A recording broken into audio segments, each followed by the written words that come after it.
Hello, everyone. I am Matthew Thomas from Super Cool Radio, and I have a very special guest with me at this time. He is James Todd, the lead vocalist of Canadian hard rock band Abandoned Souls, our second ever guest from Canada. Thank you so much, James, for hanging out with me. Awesome, man. Thanks. Glad to be here. Thanks for having me. Second from Canada, eh? Wow. Yeah. Nice. I want to start with a very fun question. If you were stuck on an island and you could only listen to one band, but you can listen to a whole discography, who would you listen to? Oh, that's pretty easy, but it could be a trick question. I mean, my favorite band by far is Alter Bridge.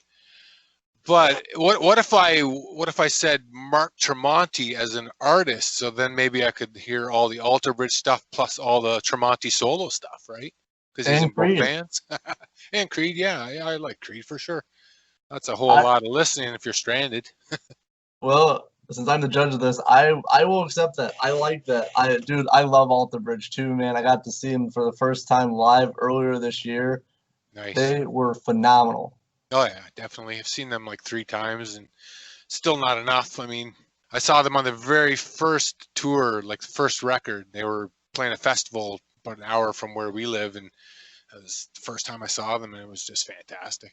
Miles is like my ultimate hero for singers. He's a very underrated singer and guitarist too. I mean, yeah, Mark Tremonti, but still, like Miles Kennedy, very underrated. Oh, he's a phenomenal guitar player too. Yeah, that's what I like about them. Their guitar styles are so contrasting, but they work so well together, right? The sound they make, and like some songs sound more heavier, than they hit you with an acoustic song. Like they can pretty much do any style of rock music, and they would kill it.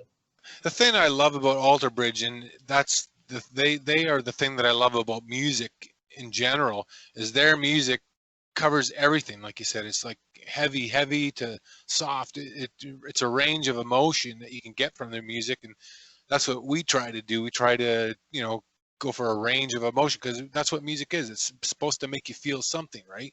And I love hard music, heavy music, but you don't need to listen to that all the time. I have more emotions than just that angst, and Man, you made some very good points. Music it's about feeling emotions, and to do that like you guys do, like a lot of bands do it, is you got to vary the emotions. It can't just be one set. I want to be angry all the time. Well, if it works for a little bit, but then you have to change it up. Yeah, oh yeah. There are some bands that are angry all the time, and that's fine if that's what they want to do. That's what music is. It's an outlet to do whatever it is that you feel. What I feel, it's a range of different things on any given day. So we try to capture that in the music that we do. So yes, and I kind of want to really start at the beginning, especially for you. I'm very curious. When did you know you wanted to become a musician and be part of a band? Well, I started playing piano when I was like in grade 1. My parents put me in piano in grade 1, and of course I hated it at the time, but in retrospect, that's where I learned everything about music, all those years I spent playing piano. So, but as far as being in a band, I don't think I really got to the point where I wanted to actually play in a band until high school. That's where I started getting into the heavy rock stuff, and by then I'd gone through learning piano as a kid to taking guitar lessons for a little while and scrapped that fairly quickly. Then I got into drums in grade 7, and I played drums all through high school. That was my first experience with bands, was playing drums. But I had nowhere to keep my drums after high school, so I still wanted to keep playing in bands. So I thought, well, okay, sell the drums, and what do I do now? I'll go to the music store, look on the wall. Oh, okay, bass player wanted. Okay, I'll play bass. So I played bass, and that's why I say when I learned piano, that can translate to a lot of different instruments, right? I knew music, so I picked up the bass and practiced, and joined a band, went on the road. And I played bass for years after that. Even in this band, in Abandoned Souls, I was the bass player to start. So like the first 3 albums, I played bass. I didn't start singing lead until the 3rd album. We went through a couple of singers, and then we were looking for a new singer and had all this music we'd written and partly recorded, and we're like, we're not finding anybody we like. So I had some ideas. I demoed them for the guys to hear, and they're like, wow, that sounds great, man. Why don't you just sing? I never really thought about doing that, and I thought, well, okay, we're not finding anything, so let's try it. And here we are today. Years later, I'm still singing.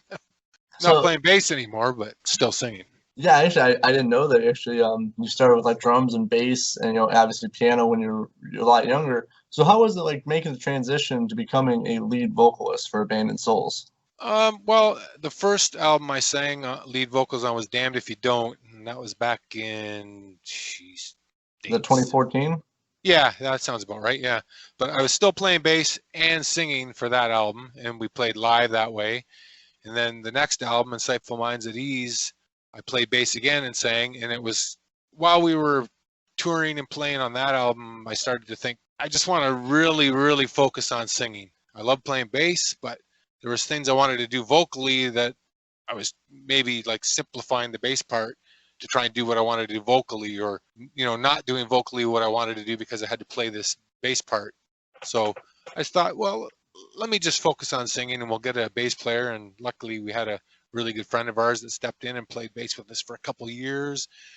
And then he was from out of town, so it was kind of not really the greatest setup for us to create and to move forward as a band, because we like to do everything as a band when it comes to writing and everything. So and we finally hooked up with our current bass player, who we'd known for years. We've known him for over a decade, Regan. He came in and fit in seamlessly, and it's been full speed ahead ever since.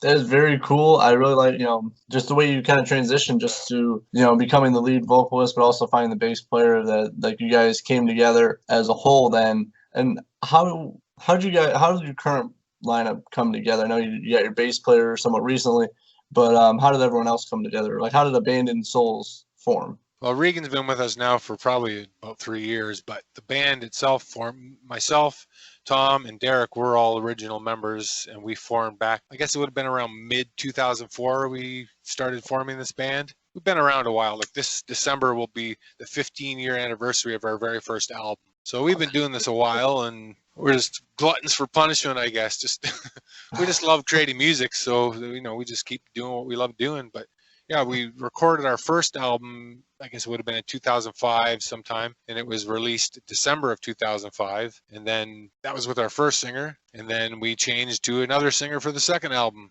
And then the second album brought another change.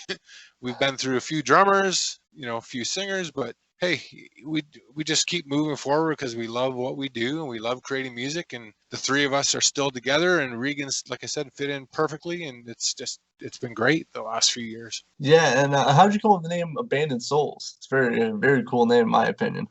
Well, thank you. Any band, when you're starting, like I mean, through high school, you start bands, and some of the names you come up with are pretty stupid in high school. But we wanted to have a name that kind of reflected us and just, said something and meant something to us. And it was not an easy task. We threw around a whole bunch of names, and finally we came up with this Abandoned Souls one. We thought, well, yeah, that's pretty cool. What does it mean? It's kind of in reference to going back to the high school thing. I was the long-haired rocker kid in high school, and that was in my school anyway. I went to Catholic school. That wasn't really the norm. Yeah, I kind of stood out, and there was not a lot of guys like me. There was a few that I found that liked the same kind of music, and that's what you gravitate towards, people that have common interests, common likes of music. So it's kind of in reference to like kind of feeling like the outcast or the abandoned soul, as it will. Yeah, I really like it. It resonated in me. I feel like, the outcast and abandoned soul, especially like going, I went to a Catholic school as well, so you kind of feel that. But yeah, I really like it. And you guys recently released a brand new single entitled "Blinding Darkness," which Yes. I thoroughly enjoyed, man. It was hard hitting, and I loved it. Thanks, man. Appreciate it. How was it recording the new single? Well, we started the same as we normally would, and we got like the drums and the bass recorded, and then boom, everything shut down. Virus crap happened, and we'd already demoed like a whole bunch of songs, and we were just starting to write another EP or record, whatever it was going to turn out to be. We just started tracking Blinding Darkness, and everything shut down, and we're like, okay, well, what do we do now? Like for several weeks, we all just kind of stayed at home, listened to the news, and said, okay, well, what the hell? What do we do? What does anybody do? What happens now? What's next? And we thought, well, we got to get this damn song done. So the studio that we record in is my studio. So the drums were done, bass was done, So I sent everything over to Derek's place. He tracked all his guitar at his place through his Kemper, sent me the tracks back. I did all the vocals here. I reamped all his guitar through his amp that's here where we rehearse. So I just took like his direct guitar tracks and just like plugging in a guitar, I plugged it into his amp, mic'd it, recorded it, did all my vocals, and boom, there we are. We finished the song, and all right, well, let's release it now. At least it's one song that's done that we can put out there, and we're anxious to get back to working on the rest of the stuff, and we've kind of discussed a plan to move ahead to do that. It's tough because this studio is great for us, but it's not like a huge studio where there's tons of space. We can all fit comfortably in the room to rehearse and record, but it's about 14 feet by 18 feet. So, we all live separately and are around other people. It's just to be in a room that size together, it's still kind of close for comfort. Yeah, definitely. Obviously you have to take into account everyone's safety when you're doing this stuff. I think it's very cool that you're able to, still get this song done, even if it was just digitally, you guys sending each other tracks and you're recording, tracking and recording everything. I thought that was very cool. Like, you still got it done even with everything going on. Oh yeah, we got it done, and we're really happy with how it turned out. It sounds great. In my opinion, is to take it for what it is, because we recorded it, but it's the best sounding song we've recorded to date. And I mean, that was one cool thing about being shut in for a couple of months here at the beginning of this, is I just hunkered down and just started mixing all kinds of different songs. I would download tracks and work on mixing and work on improving my skills as an engineer and as a producer. That paid off pretty huge when it came time to release this song. Yeah, I really like that. Like, even though you're not like doing anything for the band, you're still bettering yourself, even with this whole shutdown going on. I think that's what people should be doing. If they can't do, what they normally do, at least they can better themselves. Yeah, I think that's the key. If you're in that kind of situation, you got to find something that you're going to enjoy doing, whether it's just a hobby or if it's just something you're trying to do as a business, whatever it is. Just find something and try to, like you said, make yourself better at it. Exactly. And I really like how Blinding Darkness sounds. I think it sounds extremely professional, and you can just hear everything. It's very well mixed, in my opinion. Oh, thanks, man. It's a pretty good song to have out at this time, because the messaging behind it, I wrote those lyrics after my mom passed away, so it was kind of a dark period of time in my life. And right now there's a lot of people going through a lot of dark shit. It's not a normal time. People are dealing with a lot. So I mean, yeah, the lyrics are about what I went through after my mom passed, but can be applied to anybody that's in a tough situation dealing with stuff that's dark and hard to deal with. A lot of our stuff has very dark subject matter, but with a positive outlook or spin to it. There's a lot of stuff that you deal with in life that's adverse and dark, but if you got to always try to find the light or the positive in everything to move forward and to just live your best life, right? Exactly. I couldn't say it any better myself. We all go through dark times, especially when dark events happen. But you always have to look for the positive, and you have to look for the positive spin on stuff, because you can't just surround yourself in darkness all the time. That's right. And that's what's great about music. It's a great way to escape the darkness, or to escape and just, it's therapy, man. Music is therapy. It's got me through a whole lot of shit in my life. Alter Bridge especially, coming back to them. A lot of their songs, man, is so powerful. That's what I love about music, man. It's always there for you, and it always can help you get through whatever you got to get through. Yes, I mean, anyone who's listening to music, they have at least a song or an album or a band that they really connected to in their darkest times, and it's really helped them. I know, especially for me as well. That's why we, as you said, why we listen to music is just to escape everything. Like, just escape the whole world around you. Let me focus on this song and, focus on my life, kind of thing. Oh yeah, you can listen to a song that you first heard like back in high school, and you haven't heard it for years and years and years, and then you hear it like on the satellite or on the radio, and you're instantly back to where you heard that song in high school, and brings back those memories and stuff. Music's a powerful thing, man. That's what I love. It's a very powerful tool, especially when you're just listening to either enjoy or to forget about things. It's a very powerful tool. Yeah, and it transcends boundaries. Like all over the world, like a Canadian band can put out a song like Blinding Darkness. Somebody over in Japan or Europe can hear it and relate. They may not even speak the language, but that song will still make them feel something. a very well point, especially nowadays with our, the internet and everything, that you could put out a song, as you said, in one country and someone else can relate to it in a completely different country. I mean, that's just so great, everything that we have right now, that people can connect without actually physically either seeing you guys live or meeting you. They can still connect with you. Yeah, definitely, man. So I know we're talking about a lot of music, and I always ask my guests this question. I'm always very curious. Outside of your band, what music have you been listening to this week? Oddly enough, Walter Bridge, of course. I always got CDs in the car of that. I listen to Sirius Satellite quite often, but sometimes when I got to drive the other car, it doesn't have it, so I got CDs in that car. But I've been listening a bit to the new Seven Dust. I haven't got right into it enough yet. I just started to dip my foot into the new Seven Dust album, and I'm loving what I hear so far. They're one of my favorite bands too. Love them. But yeah, that's the kind of stuff I gravitate to. I listen to all kinds of different stuff, but I mean, that kind of stuff is the stuff that really that's what I hold close to me. Yeah, I actually got to see, as I said, Alter Bridge. We also got to see Clint Lowry open for Alter Bridge at that show. Oh, nice. Killer. He is a phenomenal guitarist. Like, oh yeah, definitely. Another underrated guy. Yeah, for sure. Yeah, Seven Dust, Alter Bridge, like bands producing great albums. This week I've been listening to Alice Cooper, getting ready for obviously all things nice. Halloween. Yeah, for sure. And there's no better music to listen to at this time of year than Alice Cooper. Yeah, I mean, I listen to it all year round, but especially around like October, November, you should be at least listening to a little bit of Alice Cooper. Yeah. And then I don't know if you're familiar with Heaven Below. I just started listening to them like a week ago, and they're a great hard rock band. Nice. Yeah, our bass player started up a playlist on Spotify, and I think it's on Apple Music now too. It's called the Rock Coalition playlist, and it features a lot of our music, but a lot of bands like us from all over the world that people would not have heard of on a large scale, just indie bands, and it's killer playlist. You should check it out.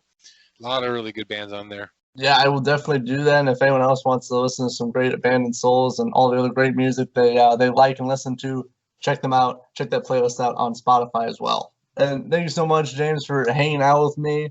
Second ever guest from Canada, lead vocalist of Abandoned Souls, James Todd. I got one more thing before we go. I know 2020 has been a year, to say the least. What are Abandoned Souls' future plans for the rest of this year and into 2021? Well, the rest of this year, like I said, we want to get back to finishing this music we were working on before the pandemic hit. So that's our first priority. And we've got a few things that have come up that we might try to see if we can do. They're virtual like festivals where we would record ourselves playing, half-hour set. We're looking into how we could go about possibly doing that. Yeah, I mean, our main focus is going to be just trying to get the rest of this stuff recorded, and hopefully 2021 we can get back out there with some more new music and actually play live again. I mean, I'm not too interested in going to play right now in this environment and taking the risk, and just, not something we really want to do. Right before the pandemic, we took time off from playing live to start recording. So it was great. We didn't cancel any shows because of it, because we'd already stopped the shows to get into the studio. But then, here we are. It's definitely been different. Obviously, live shows obviously not really going on, and it's kind of good. It's not the kind of show that I would want to do.